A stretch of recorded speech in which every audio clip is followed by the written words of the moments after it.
Welcome back to the channel, and today we are just over 1 full month away from the full release of College Football 26. With the new game this year and an influx of FBS teams moving from conference to conference, we also see 2 FCS teams make the jump to the FBS level as well.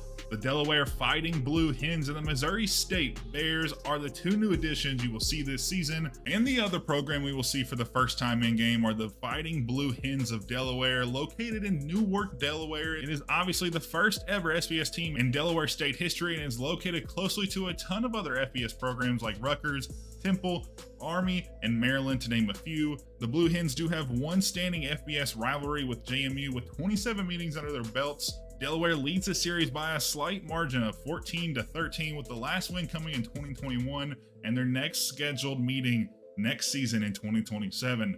Their current head coach has led the team for 3 seasons so far, amassing 26 wins and only 11 losses in that time frame. Although he was not able to add any hardware to their packed trophy case, he did lead them to back-to-back second-round appearances in the FCS playoffs in 2022 and 2023. Speaking of hardware, Delaware is a former powerhouse of the FCS ranks with a solid collection of titles highlighted by 6 national championships, with the most recent coming in 2003. The team will be leaving their former conference of the Coastal Athletic Association for the Conference USA along with the Bears, and the Blue Hens also call Tubby Raven Field home since the 1952 season. With the capacity of 23,000 fans, it places this middle-aged stadium at the 14th smallest in the FBS ranks, right between Ball State and Pitbull Stadium of FIU. Delaware also sports some pretty notable NFL talent, with the most notable being Joe Flacco, the former Super Bowl MVP, as he called the school home for the 2005 to the 2007 seasons. The Blue Hens were once one of the most prolific wing teen offenses in the nation,